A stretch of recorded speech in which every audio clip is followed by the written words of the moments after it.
Setahun yang lalu kita udah pernah ngerakit PC dengan harga 9 juta yang temanya itu warna putih dan bisa main game sampai 2K. Speknya kurang lebih menggunakan CPU Core i3 12100F dan juga VGA-nya memakai RX 6600. Ya, tahun ini kita mau bikin masih dengan CPU dan juga GPU yang sama, tapi kalau waktu itu RAM-nya masih 16 GB dan SSD-nya masih 256 GB SATA pula, yang kali ini kita pakai SSD PCIe sampai 2 TB dan RAM-nya bisa sampai 32 GB.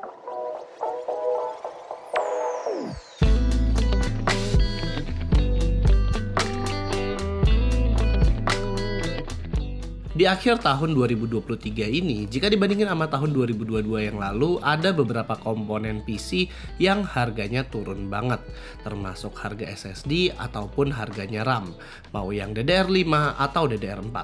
Terus yang penurunan harganya paling signifikan itu adalah SSD-nya sebenarnya. SSD Gen 4 1 TB aja sekarang harganya udah banyak yang di bawah 1 juta rupiah. Jadi harga SSD sama RAM yang makin murah ini tentu bikin opsi rakitan PC-nya jadi lebih leluasa. Maka dari itu kita di sini mau coba rakit PC murah tapi dengan RAM dan SSD yang berlimpah. Kita masuk aja langsung ke prosesornya. Walaupun sekarang udah ada Intel generasi ke-14, tapi menurut kita Core i3 12100F ini masih tetap worth it di kelas budget.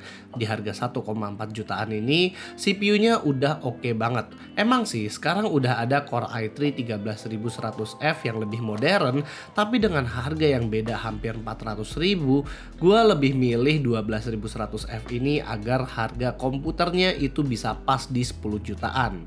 Untuk mobonya, di sini kita masih mengandalkan mobo chipset Intel H610 karena sekarang mobo tersebut udah pada di bawah 1,2 jutaan. Contohnya adalah ASRock H610M HDV ini kita masih merasa kalau mobo ini sangat worth it karena slot PCIe Express GPU-nya udah support dengan Gen 4. Ya, walaupun untuk SSD-nya sih masih mentok di Gen 3. Terus untuk konektivitasnya juga udah lumayan lengkap lah. CPU power konektornya udah 8 pin, walaupun VRM-nya ini masih botak, nggak ada heatsinknya. Dan juga mobo ini udah ada slot M.2-nya, jadi kita nggak usah pakai SSD SATA lagi. Maka dari itu SSD-nya kita pakai Apacer AS2280Q4L 2 TB. Ini adalah SSD PCIe Gen 4 X4 walaupun masih di RAM-less. Untuk SSD ini sebenarnya bebas, kalian mau pakai kapasitas berapa sesuaikan dengan kebutuhan, tapi kalau untuk video ini gue lebih suka pakai yang 2 TB sekaligus. Nah, satu lagi yang spesial, sekarang kita bisa menggunakan RAM yang kapasitasnya sampai 32 GB. Karena kan RAM 32 GB itu udah terjangkau banget nih. Di budget 1 juta aja kita udah dapat RAM 2x16 GB DDR4 3200. Bahkan beberapa bulan lalu itu harga RAM lebih rendah lagi dibandingkan sekarang. Contohnya adalah Apacer Knox 32 GB ini harganya cuma 1.020.000 aja. Udah dapat yang warna putih lagi. Jadi sekarang SSD-nya udah 2 TB, M.2 PCIe pula, dan kapasitas RAM-nya sudah sampai 32 GB. Oke, lanjut ke CPU cooler. Kalau dulu di rakitannya kita cuma bisa pakai CPU cooler bawaan, sekarang kita pakai CPU cooler aftermarket. Kita memakainya Cooler Master Hyper 212 Halo Edition dan kita pakai yang SKU berwarna putih.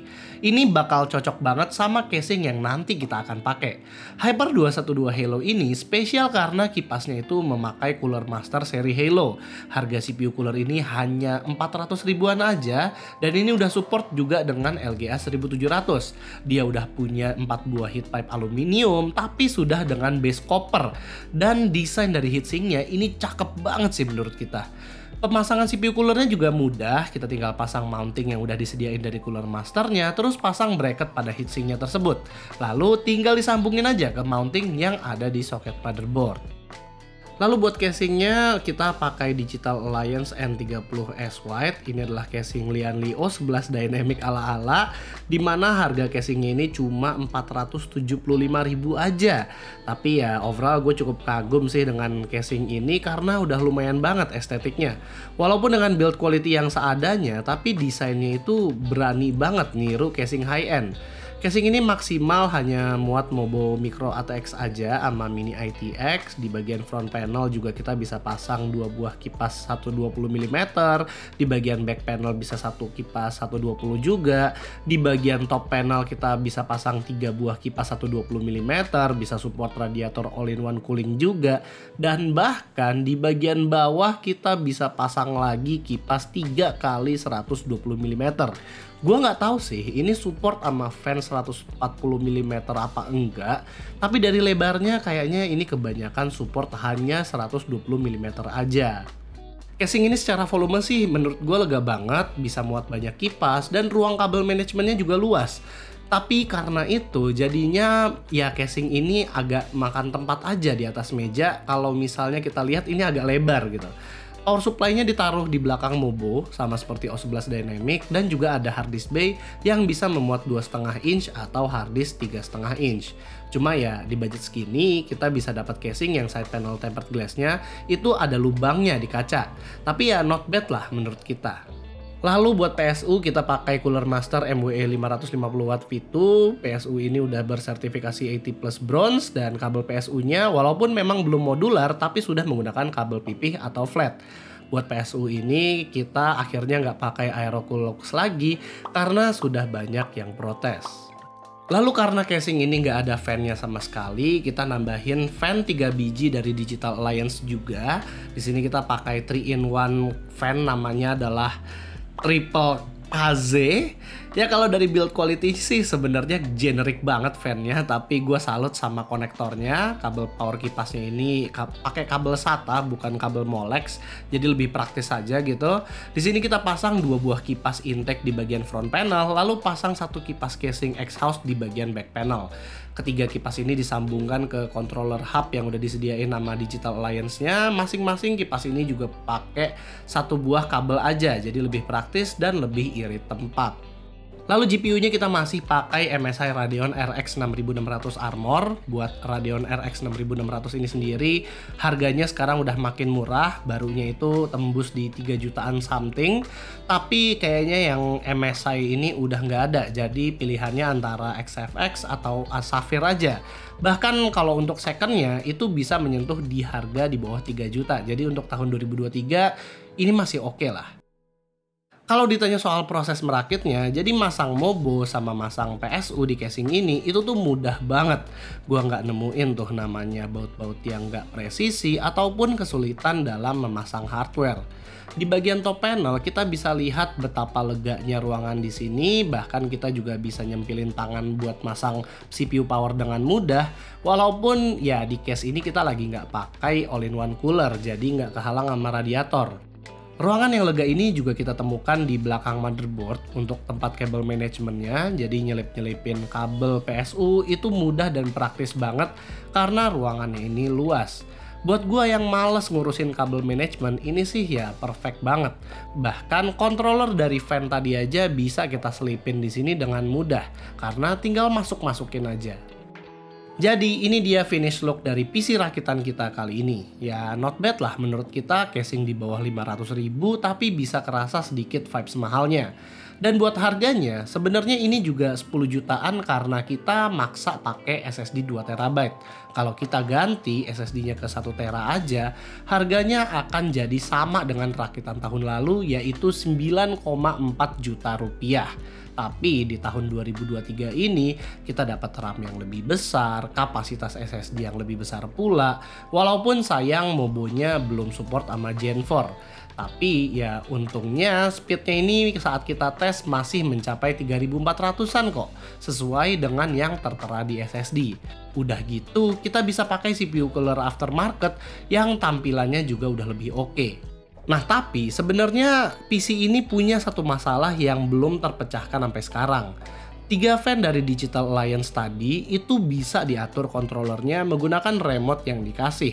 Tapi pas kita udah pasang, entah kenapa dia nggak responsif dengan remote-nya. Entah kita yang salah atau gimana, tapi ya intinya ini belum ke-solve lah di rakitan kita. Oke, cukup tentang rakitannya. Bagaimana dengan performa dari PC ini? Jadi kalau kita lihat di Cinebench, kita ngelihat memang CPU-nya ini secara performanya itu kurang ya. Bahkan dibanding sama prosesor laptop tipis sekarang aja itu udah kalah. Namun performa segini sih kalau mau diajak produktivitas ringan atau gaming kekinian sebenarnya masih oke asalkan didampingi dengan GPU yang oke juga. Konsistensi Cinebench R15-nya lumayan, lalu suhu CPU pada saat menjalankan Cinebench R23 multicore 10 menit itu mencapai maksimal hanya 64 derajat Celcius aja. Beda banget sama kalau kita pakai CPU cooler bawaan Intel yang bisa sampai 75 derajat Celcius. Beda lebih dari 10 derajat, lebih dingin dan lebih cakep hanya dengan nambah 400.000 aja. Buat produktivitas, editing video H265 juga masih bisa ditakis, saat scrubbing masih oke asal setengah quality, dan render time-nya juga cukup singkat. Aplikasi Blender kalau 3D ringan seperti Blender juga apabila memakai GPU, PC ini bisa merender secepat laptop gaming 20 jutaan. Selesai dengan synthetic benchmark, di gaming sama seperti rakitan yang sebelumnya, kita masih bisa mainin beberapa game AAA di resolusi 2K dan Full HD. Seperti contohnya Far Cry 6, kita masih bisa dapat di atas 100 FPS di 2K. Forza Horizon 5 juga 2K-nya sampai 130 FPS-an, dan Cyberpunk setting mentok kanan tanpa ray tracing juga bisa di atas 60 FPS. Namun 2K-nya hanya 47 FPS aja. Genshin dan Honkai Star Rail bahkan settingan 4K mentok kanan aja bisa hampir 60 FPS. Lumayan banget kok PC ini. Tapi buat Dota 2 dan CS2, di settingan Full HD pun dia belum dapat sampai 144 FPS mentok kanan. Disarankan untuk menurunkan sedikit kualitasnya. Game kompetitif yang FPS-nya tembus 170 FPS saat setting mentok kanan hanyalah Apex Legends aja. Mungkin karena ini game agak lebih ringan. Suhu CPU dan GPU-nya saat main game juga nggak terlalu sadis. Ini membuktikan bahwa airflow positif yang ada di casing ini itu tetap bisa mengontrol suhu kedua komponen PC tersebut. Dan yang terakhir buat konsumsi dayanya, PC ini punya daya sekitar 200-230 watt saat kita main game atau stress test. Sementara kalau lagi idle itu hanya 80-90 watt. Masih termasuk efisien dan masih termasuk hemat daya kalau menurut gua. Jadi, kalau kalian mau rakit PC yang speknya itu persis sama dengan PC yang kita rakit kali ini, sebenarnya bisa-bisa aja. Karena Core i3 12100F itu harganya semakin turun, tapi RX 6600-nya itu ya udah makin jarang, dan harga yang kalian bisa dapat itu mungkin agak lebih tinggi karena udah mulai langka. Paling kalian bisa dapat yang second dengan harga yang lebih murah, tapi ya itu hati-hati aja. Kalau gue sendiri menyarankan kalian bisa ambil RTX 3060 yang harganya sekarang semakin turun, atau ya akhirnya nambah dikit lagi, nambah lebih banyak lagi, tapi dapatnya RX 7600 dengan performance yang udah jauh banget.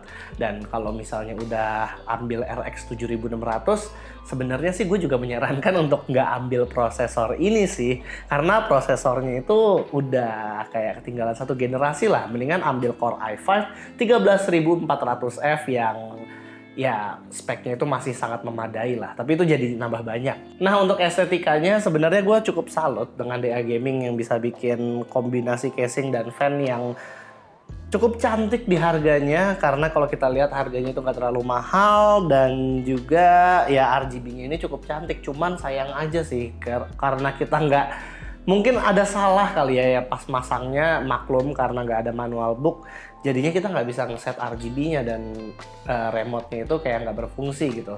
Tapi ya overall masih oke lah. Dan untuk RAM sama SSD ini membuktikan bahwa sebenarnya untuk punya PC dengan 32 GB RAM dan 2 TB SSD PCIe Gen 4 itu nggak mahal sekarang karena harganya itu udah semakin turun, apalagi masih pakai yang DDR4. Tapi gue sangat menyarankan kalau kalian mau pakai SSD yang kenceng, ya motherboardnya ambillah yang bisa support PCIe Gen 4 juga. Jadi itu aja sih paling video kita kali ini. Kalau kalian suka dengan videonya, jangan lupa untuk kasih kita like, share, dan subscribe. Di sini gue Rizky. Always stay safe and stay healthy.